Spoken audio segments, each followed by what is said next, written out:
No, just finished up today. Got one more day to go practice. We switched the practice schedule up a little bit this year, and not that y'all really care by any means, but I think it was good to talk about because it's fresh on my mind. So, we've normally had Monday is our off day, academics. We come in, we work out, practice on Sunday, condition them really good. Then everyone normally it's a Tuesday, Wednesday practice, which are Tuesday, Wednesday practices. We get after it pretty good, and we actually even added a few more good on good elements this week to increase some competitive situations out there. The change we made, and really kind of fell upon it last year with some of the lack of player availability as the season went on.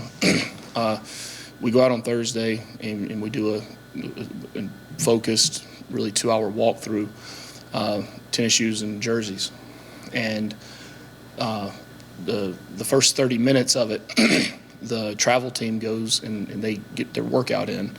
Really 35 minutes, I guess you'd say.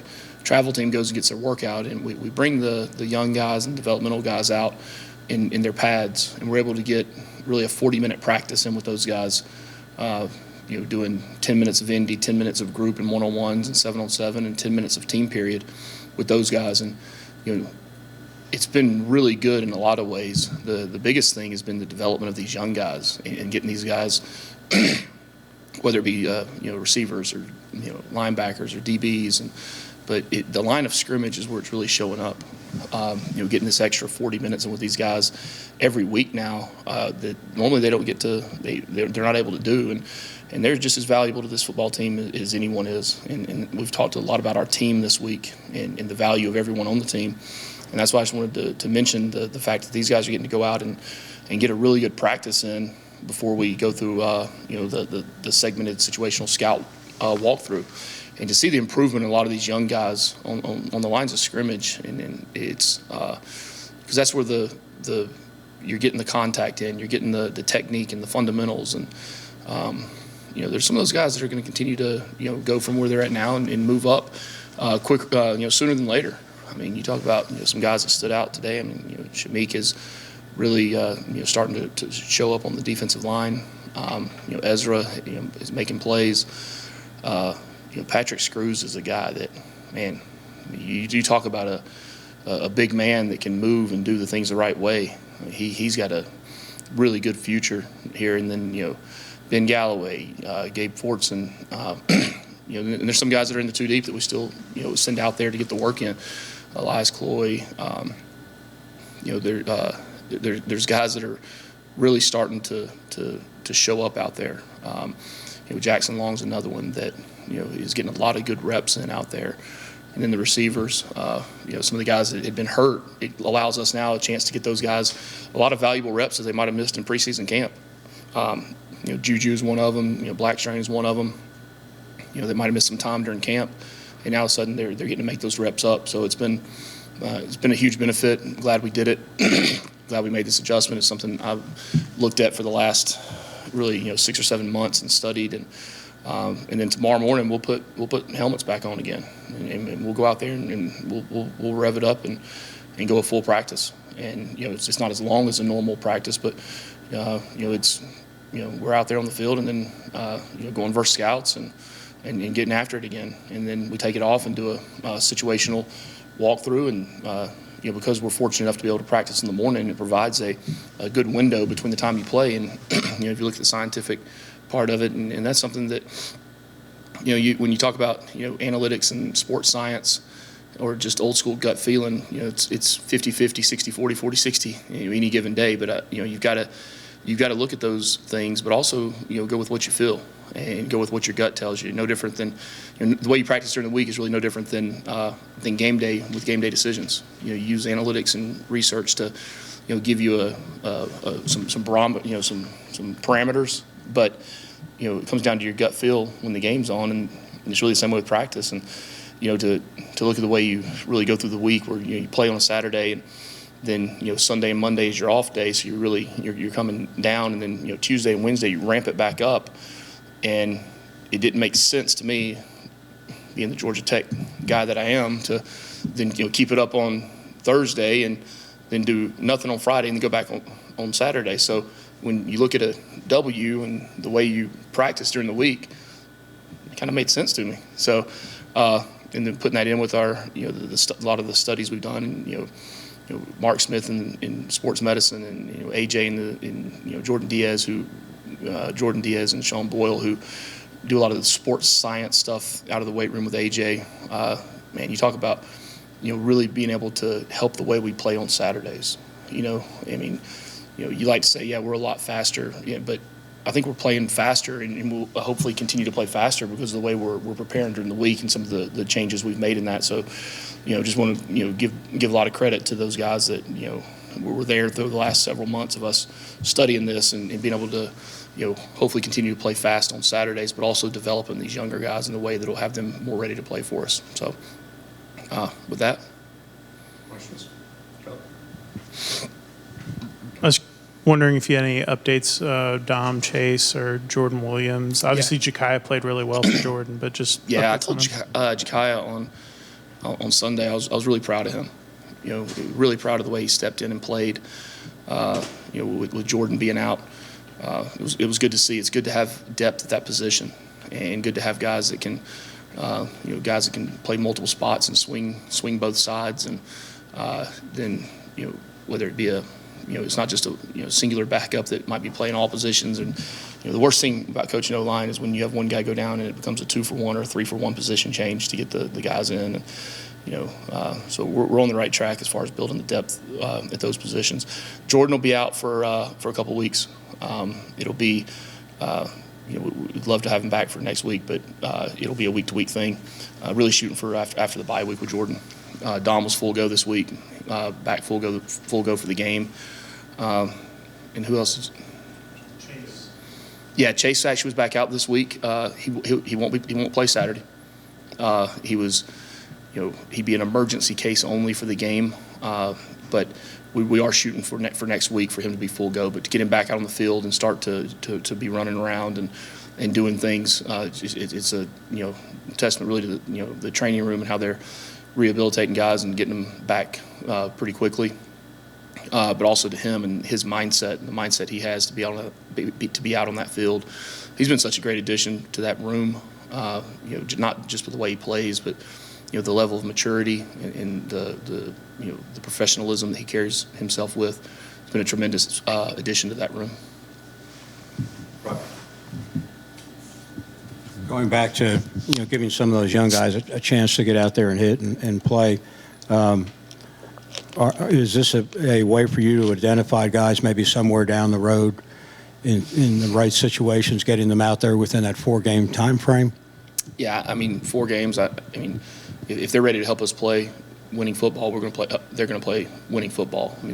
4 games, that's not really anything we decide, and it's nothing that is decided now. That's really decided at the end of their time playing. If they have the ability to go back in redshirt.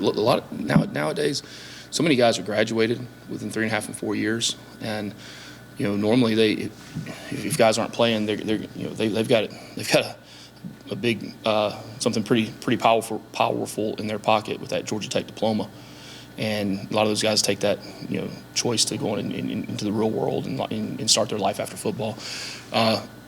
No, it's to develop the roster. You develop your roster from the bottom up, not from the top down, and that's how you build a roster. I believe in the true development of everyone on the team, and there's no way to take a guy and put him on a scout team for a year and expect him to come out next spring and have any basis of knowledge of what you're doing if you don't give him the time and put the energy and the effort in to those guys. So that's what we're doing right now. And like I said, there's going to be guys that continue to develop, guys that might have been limited, certain aspects over the summer. Patrick Screws, I say, is another one. With Jordan being out this week, he's the guy we brought up. And to see him develop the way he has in the 3 weeks now that he's been back full go, he's got a tremendous future, and future sometimes isn't as far away as you think. I wanted to ask you about Jalen King. How much has he meant to you in this program? Yeah, there's so many, I could go on forever about Jay King. He's the shining example of what a Georgia Tech football player is. to do what he does academically in school, to take pride in that as much as he does the game of football, to be the player that he is, the person that he is, the young man that he is, the overcoming of adversity that he has shown, to be down and out and back and banged up again. I mean, and then to go out and do what he did, what he's done. I mean, he was limited in the first game of the year. I mean, he comes back, he's full speed all summer, and pulls something 3 days before the first game, and you would think he's going to go out and play 10, 12 plays and doesn't come off the field. And just a testament to the true grit and toughness that I want this program to be, and he stands for all of them. On Ethan McKenney, it is sort of impressive to see like how quickly he's kind of developing, and as a guy as a true freshman, and you played early obviously, and you talked about kind of your mentorship with him. Just what have you seen from him through these first 4 games, and I guess how excited are you about his future? Very excited, very excited. It's a crazy story how one thing leads to another. I mean, his mom was in school, a tremendous basketball player here when I was in school, and then I guess it was probably 3 or 4 years ago now.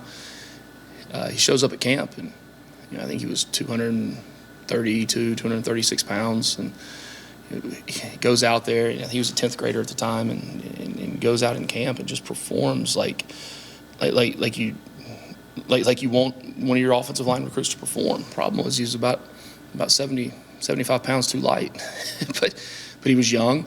I was very upfront and honest with him, and started building a relationship with him, and he came to a couple games that year, and then moving forward, he going to spring practice, going to seeing him develop over the next year, and he had played at Lassiter High School, had a really was really fortunate to have a very good high school offensive line coach, Michael Johnson, who's was a great college player, great professional player here in Atlanta.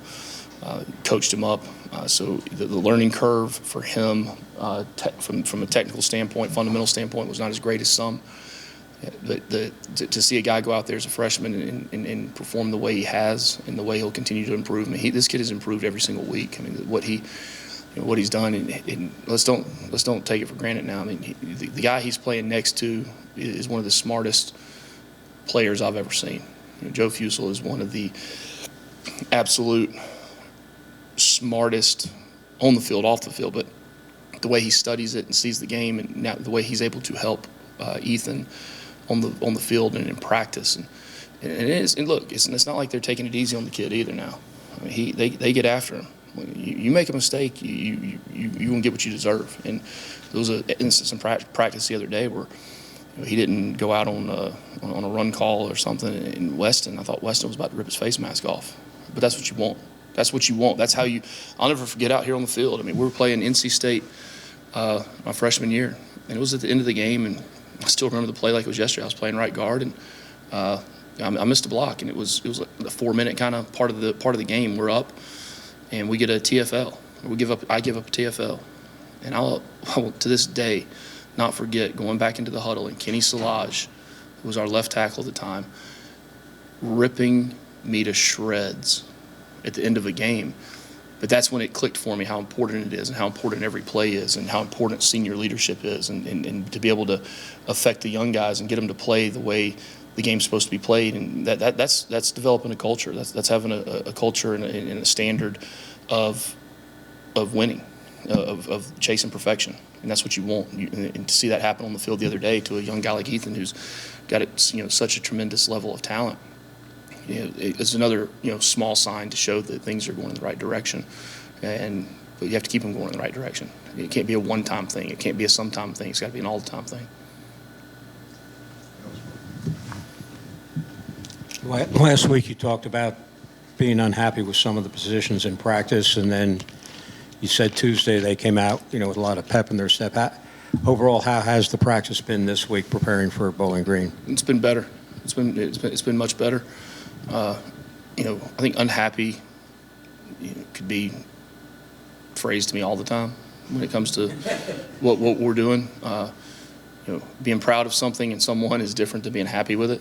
I have a high level of what I think the way the game should be played, and to play the game that way, you have to practice that way. You have to prepare that way.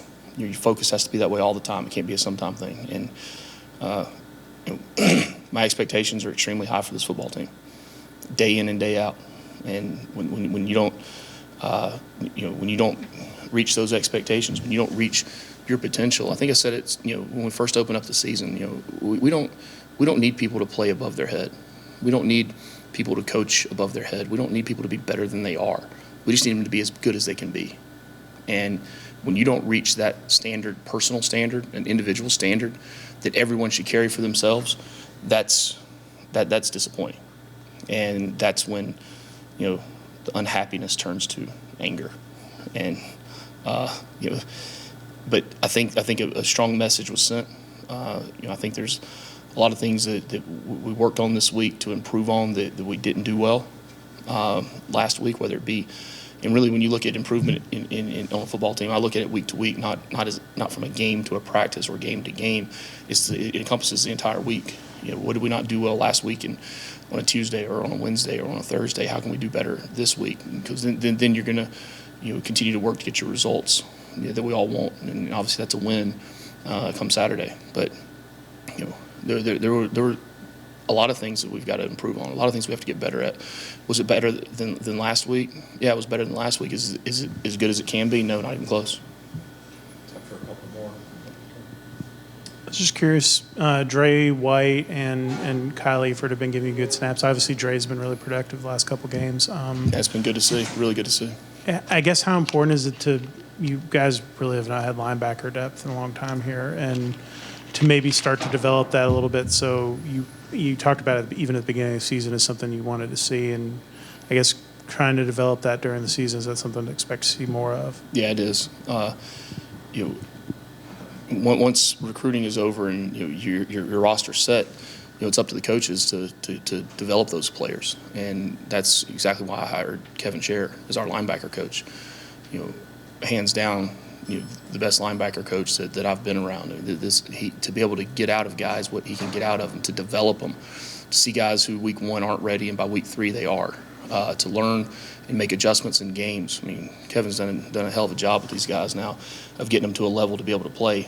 And I think if you talk to Kevin, you're probably going to see somebody cut out of the same mold as myself, where it's not even close to being where we all desire. It's not close to being to the standard and the identity we want to build for this team. It's constant work in progress, but when you got more guys working, it's quicker to build a house. Anything else? All right. Thank you, Coach. All right, appreciate it, guys. Go Jackets.